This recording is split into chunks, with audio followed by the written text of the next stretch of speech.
Saudara, kita akan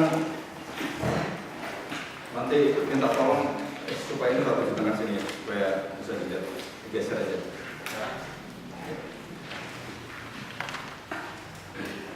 Atau sini juga, sini Pak.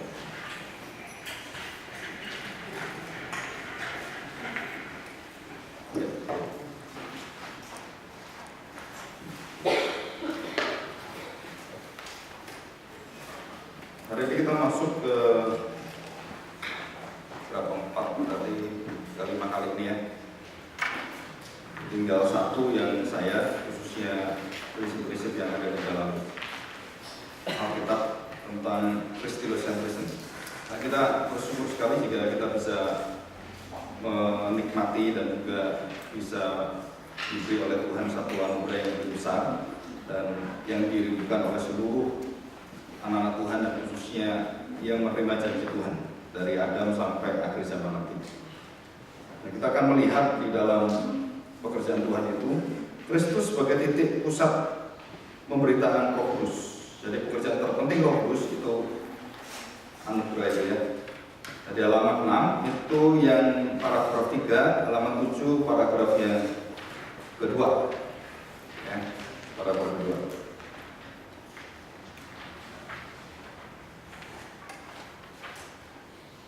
Halaman 7 paragraf 2. Nah, ini kita akan belajar di dalam firman Tuhan, khususnya di dalam kitab Kolose nanti ya. Jadi saya akan mencoba, saudara, saya memberikan gambaran yang begitu unik dan ajaib sekali. Jadi Paulus itu waktu menuliskan surat-surat itu dia mempunyai pola yang sudah tetap dalam seluruh struktur berpikirnya, bagaimana dia melayani, apa yang dia utamakan. Nah, struktur itu saya ingatkan kembali sama dengan waktu kita melihat ada pola lingkaran di kitab Wahyu.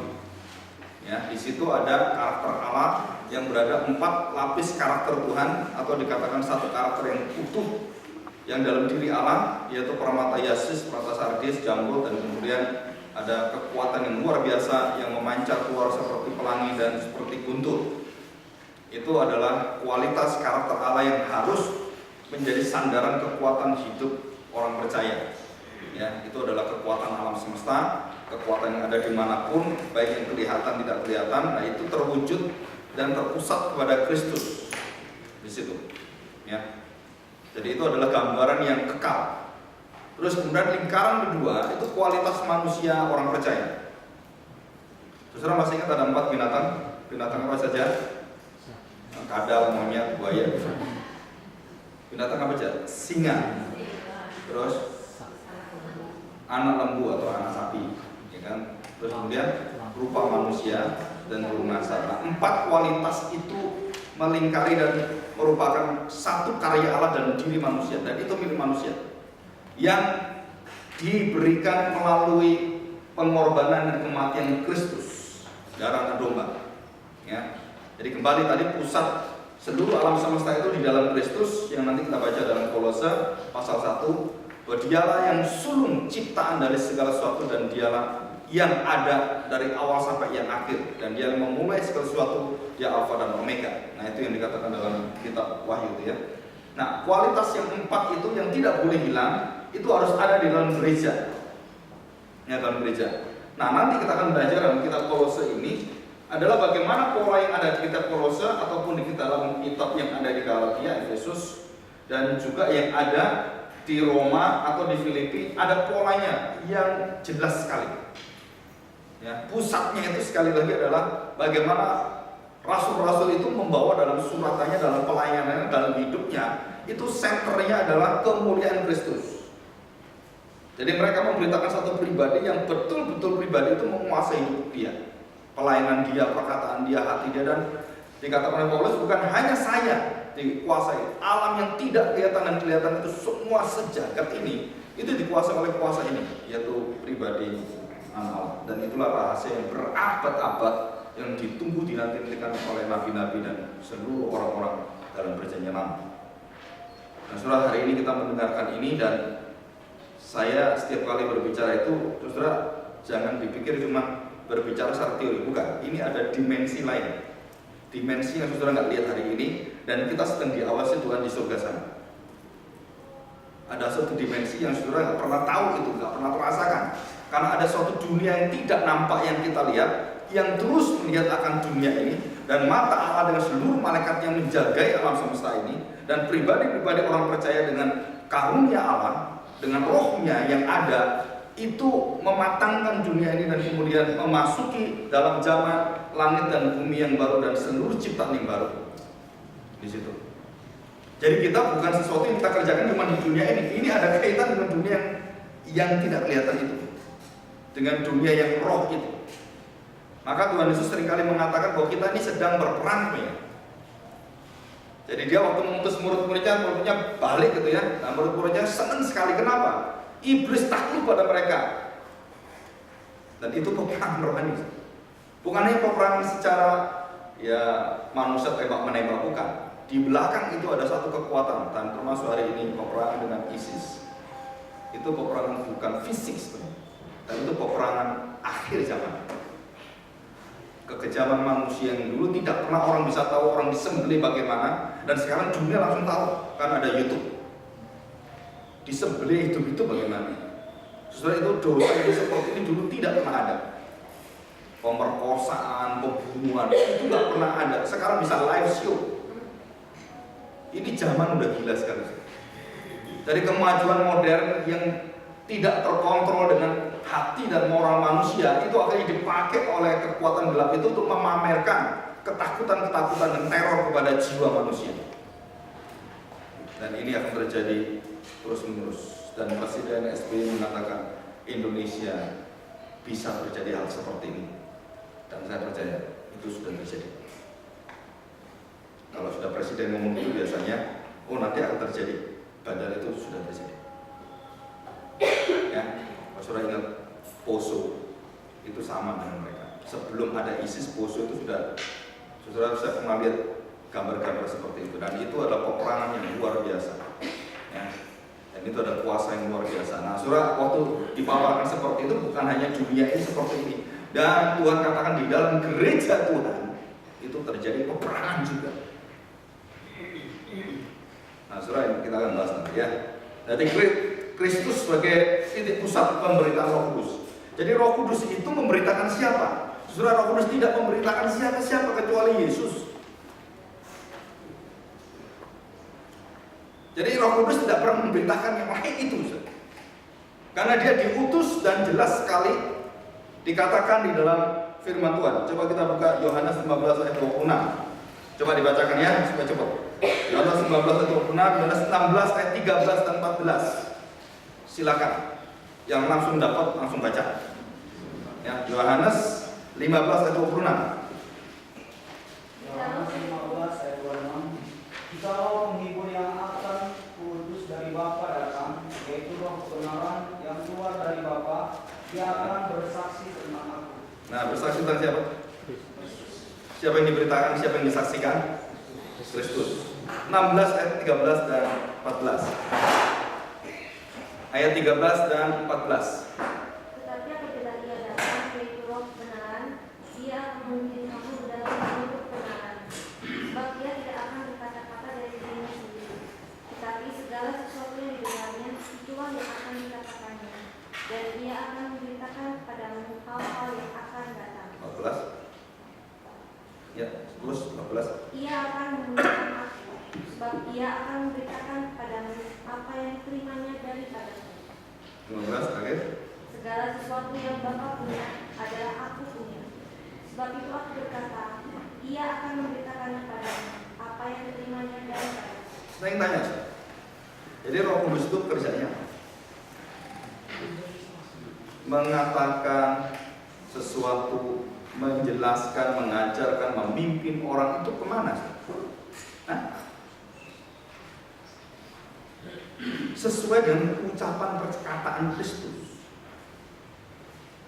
sesuai dengan pekerjaan pelayanan yang diemban oleh Tuhan, dan tidak diizinkan Roh Kudus berkata sesuatu yang lain dari itu. Jadi kalau Roh Kudus sekarang ketemu saudara, terus kemudian Roh Kudus mengajar, ya kan? Terus mengajar bukan perkataan Tuhan, tapi mengajar perkataan dunia. Nah, itu bukan Roh Kudus. Jadi Roh Kudus itu kepada orang percaya kerjaannya cuma satu, menjelaskan seluruh pengajaran dan memimpin orang dalam kebenaran mengenal Kristus dan tidak yang lain.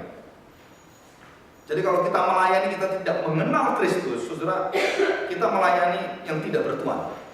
Kita tidak tahu siapa yang kita layani. Pak, saya kan melayani Bapak kan, Bapak kan pendetanya. Saya kan melayani yang nampak di depan, saya melayani gereja. Bukan, saudara. Kita bukan melayani gereja. Kita melayani Tuhan Yesus. Sekali lagi, jadi ini gereja am itu yang kalau kita perhatikan dalam seluruh pemikiran rasul-rasul, itu jelas sekali yang dia jelaskan, yang dia katakan, dia lakukan. Itu senternya pemberitaan itu ditolong oleh Roh Kudus untuk memimpin semuanya mengenal Yesus. Ini. Tetapi waktu kita pelajari dalam hidup kita, termasuk di dalam sekolah minggu, diajar gitu ya, alam semesta diciptakan begini-begini oleh Tuhan gitu, selesai. Agama lain bisa cerita, alam semesta diciptakan Tuhan yang Maha Esa, Dia ada Maha Kuasa, sama, apa bedanya kita? Sekolah minggu dengan sekolahnya orang Buddha dan sekolahnya orang di masjid sama. Sama-sama alam Maha Kuasa, sama-sama menciptakan alam semesta. Tetapi sekolah minggu itu berbeda harusnya. Siapa yang menciptakan itu dan siapakah Logos itu? Nah, kita harus jelaskan kepada anak-anak bahwa Logos dan semua adalah Mesias Kristus yang mati di kayu salib dan dialah yang mengerjakan itu. Nah, itu langsung beda iman anak-anak dengan seluruh anak-anak di dunia. Di situ. Ataupun kita mengabarkan Injil pada orang gitu. Pak, Tuhan itu baik loh, Pak Tuhan. Saudara-saudara gak pernah membawa orang itu mengenal Kristus. Saudara bukan mengabarkan Injil. Saudara mengabarkan ilmu kebatinan. Ilmu kebatinan itu tahu ada Allah yang luar biasa itu. Tahu dia sama kita. Kita bekerja, pekerjaan yang baik, membantu orang bersosial gitu ya. Sama, saudara. Bedanya apa dengan orang-orang yang seperti itu juga sama. Filantropi yang seperti itu. Bahkan Bill Gates sekarang itu membangun satu pelayanan untuk menolong Afrika, orang-orang di dunia. Filantropi. Terus saya tanya, kalau dia mengatakan bahwa aku mengerjakan ini bukan karena apa-apa, karena kemanusiaan. Karena saya manusia. Dan dia tidak mengatakan bahwa itu karena anugerah Tuhan yang luar biasa yang saya lihat dan bagaimana Tuhan itu memimpin saya dan Kristus itu yang menolong saya bagaimana menjangkau mereka. Sudah itu tipis sekali bedanya. Dan kita harus belajar di sini. Betul-betul belajar center dan seluruh perbedaan itu di mana. Ya. Banyak orang mengatakan bukan sama kan Tuhan kita sama. Orang agamanya juga sama baiknya Tuhan itu. Iya, Tuhan baik. Apakah Tuhannya orang yang lain dengan Tuhan kita sama baiknya? Oh, beda, saudara. Beda. Bedanya apa? Bahwa Tuhan mereka tidak pernah mati bagi kita. Tuhan mereka tidak bangkit dan membangkitkan kita. Tuhan mereka tidak pernah berjanji bahwa akan memberikan keselamatan yang kekal. Tidak ada itu semua. Kalau saudara cari di buku-buku nggak ada kecuali firman Tuhan, kecuali dalam Injil. Di situ, ya. 13-14 Yohanes pasal 1. Nah, kita kembali ke depan. Ayat 7. Ya. Ayo silakan langsung baca. Pekerjaan dari dia datang sebagai saksi semua orang ya, memberi kesaksian tentang terang itu supaya oleh dia semua orang menjadi percaya. Nah, tujuannya apa, saudara? Tujuannya apa? Supaya semua orang percaya pada siapa? Pada Kristus. Jadi kalau saya melayani, tujuan saya itu apa sebenarnya? Membawa orang itu terkagum dengan saya, membawa orang itu kemudian mengagumi gereja kita, membawa orang itu kemudian memberi persembahan yang banyak. Oh, itu bukan. Kita kalau melakukan pekerjaan seperti itu, saudara-saudara tidak pernah mengenalkan Kristus pada mereka. Mereka harus tahu bahwa mereka melakukan itu karena Kristus dalam hatinya. Mereka bisa memberikan itu karena ada satu kuasa yang tanda petik itu adalah sesuatu dunia yang lain dengan apa yang dia rasakan. Ada pribadi yang tidak terlihat yang kudus yang memimpin saya dari sejak saya tidak tahu dari kelahiran dan waktu saya ada dalam rahim ibu. Nah, kuasa tangan penyertaan itu ada dalam diri saya. Nah, saudara, itulah yang membuat saya bisa seperti ini. Jadi relasi Tuhan dengan manusia di dalam Kristus itu menjadi relasi yang sangat dekat dan melekat, berdiam selamanya. Dan itulah yang kita gali, dan itu yang kita nikmati dalam hidup kita. Maka di pengakuan Westminster dikatakan, what is the end atau chief end of man? Apa sih tujuan akhir hidup manusia? Saudara, tujuan akhir hidup manusia adalah untuk memuliakan Allah dan menikmati hadirat Allah. Bukan nanti di surga. Waktu kita berada di dunia ini, Allah itu sudah bisa dinikmati oleh kita. Sangat nikmat sekali. Seluruh pekerjaan, di dalam pekerjaan diaken, penatua, pemimpin gereja, pekerjaan pengabar Injil, itu pekerjaan yang indah dikatakan Alkitab. Pekerjaan yang sangat nikmat. Tapi harus melayani pekerjaan yang sangat berat, yang membebani sekali, luar biasa. Padahal kita diberkati dengan pekerjaan itu, tapi mata kita nggak bisa lihat karena kita tidak melihat dimensi yang kekal itu. Tapi kalau kita bisa melihat dimensi yang kekal itu, saudara, saya percaya nabi-nabi juga sama dengan kita, nggak terima dengan Tuhan. Kenapa Tuhan? Saya ini loh, kok bisa seperti ini? Aku sudah baik Tuhan, nggak ada salahnya. Kenapa saya sakit? Itu ayo. Kenapa Tuhan orang yang jahat kamu pakai tanganmu kan kudus? Kenapa pakai orang kotor? Kenapa orang-orang Kastim, orang Filistin engkau pakai untuk menghajar anakmu yang kau katakan anak ini dalam kebenaran? Saudara, kita nggak bisa, kita sulit. Tetapi Habakuk waktu berada di rumah Tuhan dan waktu dia bertemu dengan kemuliaan Tuhan, dia mengatakan kalimat-kalimat yang berbeda dengan pasal-pasal pertama dan kita Habakuk. Ayub juga sama. Pada pasal 38 sampai terakhir, saudara, Ayub punya pengetahuan langsung berbeda, dimensinya langsung berbeda, kepercayaan dia langsung berbeda. Dulu imannya itu melihat yang lain. Waktu dia lihat bagaimana Tuhan yang bertemu dengan Tuhan muka dengan muka itu, kemudian dia diberi satu anugerah kemuliaan, melihat kemuliaan Tuhan. Tidak dijawab seluruh pertanyaannya, dan dia langsung merasakan hadirat Tuhan yang luar biasa. Ya, jadi tujuan seluruh pemberitaan rasul-rasul adalah supaya orang percaya dan datang kepada Kristus. Kenapa datang kepada Kristus? Karena hidup kekal itu hanya ada di dalam Kristus, tidak ada di tempat lain. Jadi pengenalan kita akan Kristus ada pengenalan akan hidup yang kekal. Jadi prinsip-prinsip yang dikhotbahkan tiap hari Minggu, dari mulai berbahagialah orang yang miskin, terus kemudian jangan engkau melihat wanita dan engkau mengingini yang engkau berzina. Itu bukan prinsip moral, itu prinsip kekekalan Allah. Bukan ajaran biasa, itu ajaran dari hati kekudusan Tuhan yang luar biasa. Dan tidak ada orang bisa mengajarnya. Dan tidak ada satu manusia pun bisa mengajarnya, kecuali dari mulut Allah sendiri yang di atas bukit itu mengajar, menggenapi seluruh tuntutan Taurat. Jadi saudara, waktu kita belajar firman Tuhan, saudara jangan pikir, oh ini kan supaya anak saya baik. Bukan, saudara, bukan. Supaya anakmu menyembah Tuhan. Bukan cuma kita dididik baik, bukan, saudara. Oh supaya pelayanan saya, kemudian keluarga saya baik, bukan itu, saudara. Supaya setiap orang itu betul-betul mengenal Allah dalam setiap ucapan kalimat itu, dan dia memiliki itu. Dan itulah itu kekal. Jika saudara nggak mau mengatakan iya saya menuruti, saudara tidak memiliki hidup kekal. Walaupun saudara Kristen, walaupun saudara ngerti firman Tuhan, tapi saudara tidak memiliki dan tidak melakukan menuruti firman itu, saudara tidak akan masuk kerajaan Allah. Saudara tidak akan. Dan itu jelas sekali dikatakan dalam firman Tuhan.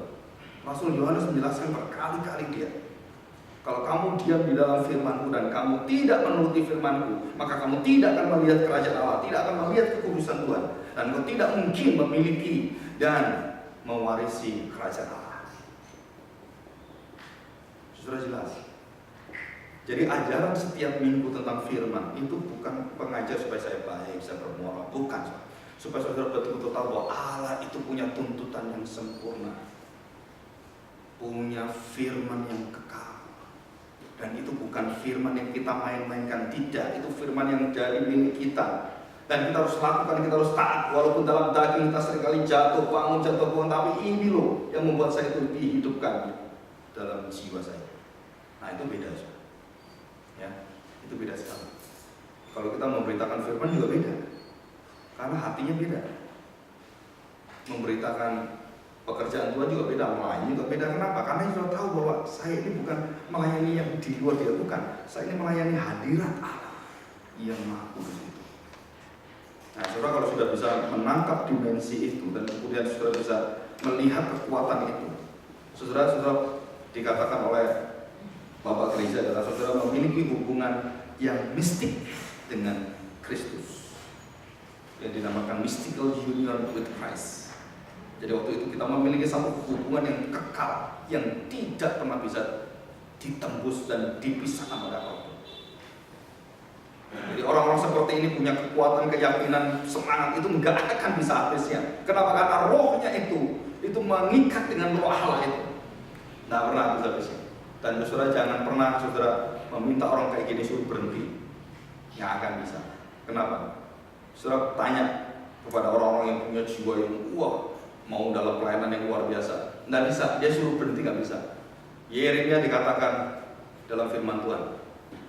Dia suruh berhenti, tahan mulutnya, jangan memberitakan firman Tuhan, tahan. Saudara, ada api kekuatan yang luar biasa dalam mulutnya. Kalau tidak dikatakan dia mati, dia binasa dengan firman dalam mulutnya. Itu Yeremia, nggak bisa ditahan. Dan itu harus diberitakan, ya. Dan kita berdoa baik-baik supaya kita waktu tahu Kristus sebagai titik pusat dari pemberitaan Roh Kudus. Roh Kudus tidak memberitakan yang kecuali Yesus. Maka dalam Yohanes jelas dikatakan, saudara, dari ayat yang ke-7 kita lihat ayat 12. Perhatikan. Tetapi semua orang yang menerimanya diberinya kuasa supaya menjadi anak-anak Allah, yaitu mereka yang percaya dalam namanya. Saudara, jelas ya? Nah, orang-orang anak-anak ini diperanakan bukan dari darah atau dari daging, bukan pula jasmani oleh keinginan seorang laki-laki, melainkan karena Allah. Luar biasa ya. Dan waktu dia menjelaskan manusia yang roh itu, manusia yang baru itu, manusia yang sempurna yang diciptakan Tuhan itu dari dosa itu. Setelah kemudian ayat 14 seolah-olah itu lompat. Tiba-tiba firman itu telah menjadi manusia dan diam di antara kita, dan kita telah melihat kemuliaannya, yaitu kemuliaan diberikan kepadanya sebagai anak tunggal Bapa, penuh kasih karunia dan kebenaran. Apa sih hubungannya tadi yang dikatakan bahwa dilahirbarukan bukan dari darah, bukan dari daging, tapi dari roh? Terus tiba-tiba firman itu menjadi manusia. Nah, saudara tahu tidak artinya? Seluruh pekerjaan itu hanya dikerjakan oleh hadirnya Allah menjadi manusia. Dan itu jalan satu-satunya, tidak ada jalan lain. Dan dialah yang memulai seluruh jalan keselamatan. Dia memulai seluruh jalan kekudusan yang sulung itu. Dia memulai seluruh jalan pengorbanan yang sulung. Jadi Yesus semua yang memulai dan kita ikut di belakangnya. Dan tidak ada orang bisa mendahului Yesus dalam kekudusan. Tidak ada orang bisa mendahului Yesus dalam keadilan kebenaran. Tidak ada orang mendahului Yesus di dalam seluruh ketaatan kepada Bapa, kepada Tuhan. Tidak ada. Dialah yang sulung di dalam ketaatan, di dalam kesulungan, di dalam kekudusan, di dalam kesulungan dan keadilan. Semua dia yang sulung. Saudara, sulung ini bukan berarti yang sulung dalam arti ciptaan saja, tetapi itu adalah yang sulung dari seluruh gereja yang ada nanti. Dan saya ada garis itu ya, yang merah itu. Nah, saudara, itu adalah hubungan Kristus dengan manusia yang membawa satu dampak dalam kehidupan gereja yang luar biasa. Nah, itu prinsip-prinsip yang diberikan. Dan waktu prinsip-prinsip diberikan, kemudian kita juga harus mentransmisi pesan ini dan kehidupan ini kepada gereja-gereja lain atau manusia lain. Dan kita tidak diperbolehkan mentransmisi dunia kepada anak kita. Kita tidak boleh mewarisi pikiran dunia pada anak kita atau pada gereja. Kita tidak boleh. Kenapa? Karena itu tidak boleh. Dan Roh Kudus tidak akan memberikan kita kekuatan, kemudian mengangkat kita sebagai gembala-gembala, sebagai pengajar-pengajar, dan kemudian kita diperlengkapi dengan dunia ini, ilmunya dunia. No. Saudara, kita diperlengkapi dengan apa? Pengetahuan tentang Kristus. Tidak pernah yang ada.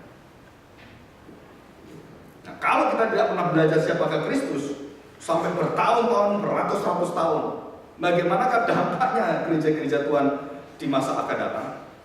Saudara, mengerikan sekali. Mengerikan sekali. Jadi bukan hanya pribadi kita. Kita melihat mata Yohanes yang menangisi 7 gereja yang kehilangan kasih mula-mula, yang kehilangan akan ketaatannya, yang kehilangan akan ketekunannya, kehilangan akan seluruh hidup kekudusannya. Di situ, itu tangisan dari Yohanes. Dan hanya 2 gereja yang bertahan dengan baik. Kita lanjutkan.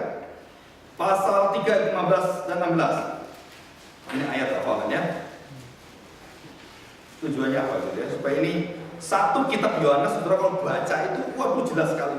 Yang diceritakan siapa, yang diberitakan siapa, apa kerinduan daripada Rasul Yohanes, dan dia betul-betul hanya dia ceritakan Kristus, tidak ada yang lain. Ayat 15. Ya. Supaya setiap orang percaya kepadanya beroleh apa? Hidup yang kekal.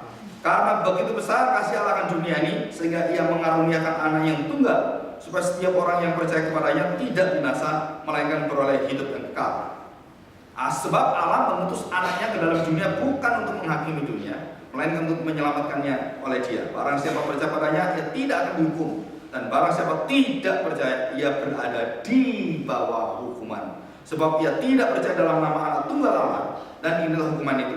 Terang telah datang dalam dunia, tetapi manusia lebih menyukai kegelapan daripada terang, sebab perbuatan-perbuatan mereka jahat. Ya, jadi jelas. Oke, kita lanjutkan pasal 6 ayat 30. Agak cepat ya. Pasal 6 ayat 30. Nanti kita loncat aja. Demikian bunyi firman Tuhan. Maka kata mereka kepadanya, tanda apakah engkau perbuat supaya dapat kami melihatnya dan percaya kepadamu? Nah, saudara, Yesus diragukan ini. Pekerjaan apakah yang engkau lakukan? Ayat 40. Sebab inilah kehendak Bapakku, supaya setiap orang yang melihat anak dan yang percaya kepadanya, apa saudara? Beroleh hidup yang kekal, dan supaya aku membangkitkannya pada. Jadi kalau orang-orang tidak percaya pada Tuhan Yesus, tidak ada kebangkitan. Jadi kebangkitan itu ada karena satu anugerah iman kepercayaan yang diberikan Bapa. Orang itu ditarik kemudian diberikan anugerahnya, mulai dari Petrus, Dorcas, Lydia, Timotius, dan semua anak Tuhan yang diubahkan Tuhan dan hatinya dibukakan Tuhan, menerima Kristus dan percaya dia sebagai anak Allah. Saudara, begitu percaya dia memperoleh hidup yang kekal. Di situ. Pak, kok gampang sekali? Sangat gampang. Kita mengabarkan Injil dan kita membina jemaat. Kadang-kadang kita terlalu sulit. Betul ya? Terlalu ribet. Padahal berita itu cuma sederhana. Percaya. Engkau beroleh hidup kekal. Itu gampang. Hidup sebagai anak Tuhan itu diproses betul. Tapi untuk membuka pintu, saudara, tidak boleh saudara, kamu harus begini ya, kalau mau percaya terus, mau hidup kekal, ini syaratnya. Kamu harus masuk gini-gini. Oh, enggak ada. Menjadi percaya dan hidup kekal itu tidak ada syaratnya. Dan itu adalah anugerah sepenuhnya. Dan tidak pernah ada dikatakan kamu harus begini-begini baru kamu bisa seperti ini. Kalau kamu rajin ke gereja satu tahun tidak absen, maka keselamatan itu tidak akan dihapus. Tapi kalau absen satu kali pun kamu dihapus. Itu bukan keselamatan. Ya, itu namanya sekolah militer. Bukan keselamatan. Ya. Nah, ini kita belajar. Oke, kita lihat yang terakhir 20.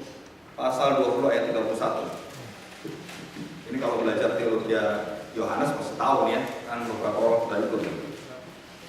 20 ayat 31.